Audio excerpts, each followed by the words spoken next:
মই গজালিৰ পৰা আহিছোঁ। 1:30 বজাতে আহিলোঁ আমি। মানে বেছি ফৰ্ম নাপায় যে, স্কুলখনো ভাল পঢ়াত। ময়ো ইয়াতে পঢ়ি গৈছিলোঁ, সেইকাৰণে মোক ছোৱালীজনীকো এতিয়া ইয়াতে দিম বুলি ভাবিছোঁ। ছোৱালীজনী ইয়াত এডমিশ্যন দিম বুলি আহিছোঁ। 671 নং ডিমু টাউন এল পি। কেইটা বজাত আহিছে? আমি ঘৰৰ পৰা 2 বজাতে ওলালোঁ। ইয়াত শিক্ষাটো ভাল কাৰণে ফৰ্ম পাবলৈও দিগদাৰ হয় যে, সেইকাৰণে সোনকালে ওলাই আহিব। অসমৰ চৰকাৰী মাধ্যমৰ বিদ্যালয়ৰ কাৰণে এইটো এটা খুব শুভ সংবাদ। আৰু এই ধাৰাবাহিকত আমাৰ বিদ্যালয়ত নতুন নামভৰ্তিৰ কাৰণে মাজনিশাৰ পৰাই অভিভাৱকসকলে শাৰী পাতা পৰিলক্ষিত হয়। এই ধাৰা আজি বহু বছৰ ধৰি অব্যাহত আছে আৰু গোটেই জিলাৰ ভিতৰত আমাৰ বিদ্যালয়ৰ এটা সুনাম আছে, সুন্দৰ পাঠদানৰ ব্যৱস্থা আছে। লগতে সহবিদ্যাৰ্থীক যিবোৰ ক্ৰিয়াকলাপ সেইবোৰ আমাৰ বিদ্যালয়ত সমানে আগবঢ়াই নিয়া হয়।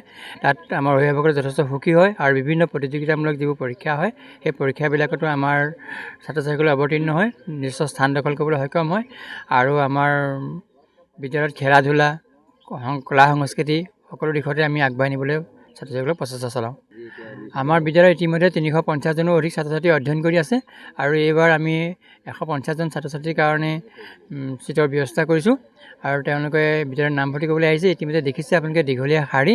আমাৰ সকলো ছাত্ৰ ছাত্ৰীয়ে নামভৰ্তি কৰিবলৈ সুবিধা পাব তাৰ কোনো নিশ্চয়তা নাই, কাৰণ আমি যিসকলে প্ৰথমতে আহিছে তেওঁলোকেই পাব, পিছত অহাখিনি হয়তো সেই সুবিধা নাপাব।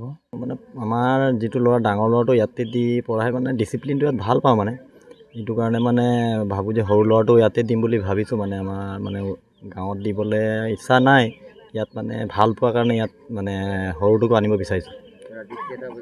ৰাতি 2টা বজাৰ আগতে ওলালোঁ ঘৰৰ পৰা, এতিয়া ইয়াত আহি পাওঁতে 2টা বাজি 10 মিনিটমান হৈছেগৈ চাগে। 2:10 আহি ইয়াত পাইছোঁ।